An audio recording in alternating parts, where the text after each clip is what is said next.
जय श्री राधे। पूज्य श्री सद्गुरुदेव भगवान के चरणों में प्रणाम।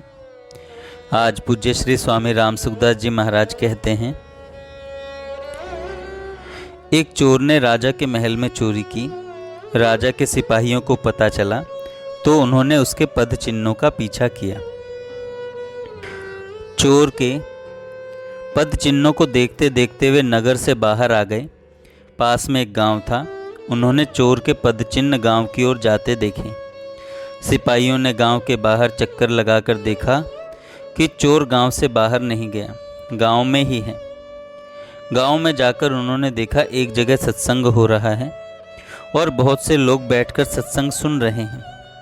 सिपाहियों को संदेह हुआ कि चोर भी सत्संग में लोगों के बीच बैठा होगा। वे वहीं खड़े रहकर उसका इंतज़ार करने लगे। सत्संग में संत कह रहे थे कि जो मनुष्य सच्चे हृदय से भगवान की शरण में चला जाता है, भगवान उसके सब पापों को माफ़ कर देते हैं। भगवान ने कहा है गीता जी में, सर्वधर्मान् परित्यज्य मामेकं शरणं व्रज अहम त्वा सर्वपापेभ्यो मोक्षयिष्यामि मा शुचः। संपूर्ण धर्मों का आश्रय छोड़कर तू केवल मेरी शरण में आ जा, मैं तुझे संपूर्ण पापों से मुक्त कर दूंगा, चिंता मत कर।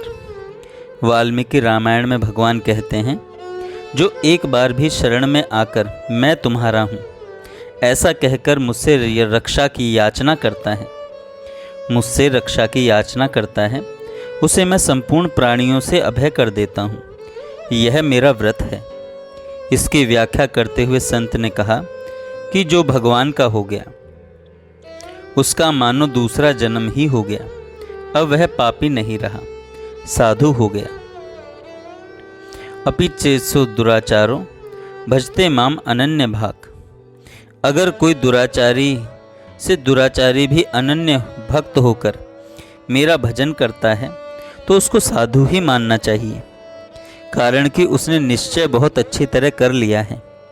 चोर वहीं बैठा सुन रहा था। उस पर सत्संग की बातों का असर पड़ा। उसने वहीं बैठे बैठे यह दृढ़ निश्चय कर लिया कि अब मैं भगवान की शरण लेता हूँ, अब मैं कभी चोरी नहीं करूँगा।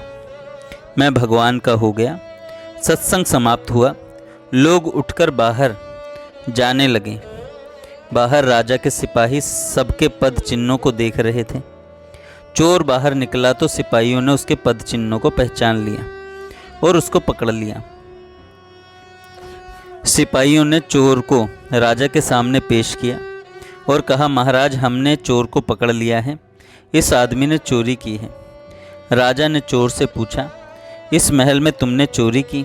सच सच बताओ, तुमने चोरी किया धन कहाँ रखा है?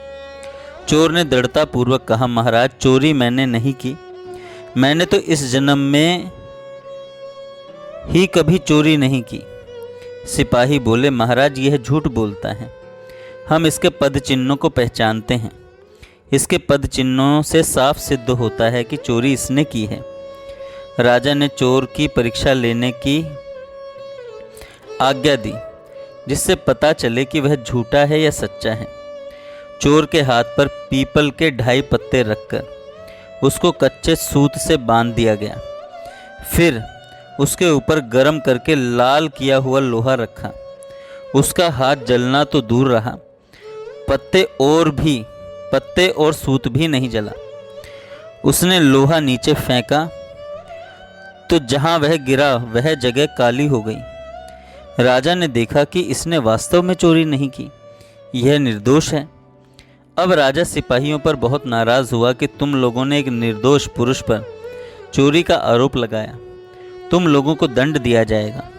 यह सुनकर चोर बोला, नहीं महाराज, इनको आप दंड न दें, इनका कोई दोष नहीं है, चोरी मैंने ही की थी। राजा ने सोचा कि यह साधु पुरुष है, इसलिए सिपाहियों को दंड से बचाने के लिए चोरी का दोष अपने ऊपर ले रहा है। राजा बोला, तुम इन पर दया करके इनको बचाने के लिए ऐसा कह रहे हो, पर मैं इनको अवश्य दंड दूंगा। चोर बोला, महाराज, मैं झूठ नहीं बोल रहा हूँ, चोरी मैंने ही की है। अगर आपको विश्वास न हो तो अपने आदमियों को मेरे साथ भेजो। मैंने चोरी का धन जंगल में जहाँ छिपा रखा है वहाँ से लाकर दिखा दूंगा। राजा ने अपने आदमियों को चोर के साथ भेजा। चोर उनको वहां ले गया जहां उसने धन जमीन में गाड़ रखा था। चोर ने वहां से धन निकाल लिया और लाकर राजा के सामने रख दिया। यह देखकर राजा को बड़ा आश्चर्य हुआ। राजा बोला, अगर तुमने चोरी की थी तो परीक्षा करने पर तुम्हारा हाथ क्यों नहीं जला? परंतु तुम्हारा हाथ भी नहीं जला और तुमने चोरी का धन भी लाकर दे दिया। यह हमारी समझ में नहीं आ रहा है। ठीक ठीक बताओ क्या बात है? चोर बोला, महाराज मैंने चोरी करने के बाद धन को जंगल में गाड़ दिया और गांव में चला गया। वहाँ एक जगह सत्संग हो रहा था। मैं वहाँ जाकर लोगों के बीच बैठ गया। सत्संग में मैंने सुना कि जो भगवान की शरण लेकर दोबारा पाप न करने का निश्चय कर लेता है उसको भगवान सब पापों से मुक्त कर देते हैं, उसका नया जन्म हो जाता है। इस बात का मेरे पर असर पड़ा और मैंने दृढ़ निश्चय कर लिया कि अब मैं कभी चोरी नहीं करूँगा। अब मैं भगवान का हो गया, इसलिए तब से मेरा नया जन्म हो गया। इस जन्म में मैंने कोई चोरी नहीं की, इसलिए मेरा हाथ नहीं जला। आपके महल में मैंने जो चोरी की थी वह तो मेरे पिछले जन्म की थी। जय श्री राधे। जय श्री राधे। पूज्य श्री सद्गुरुदेव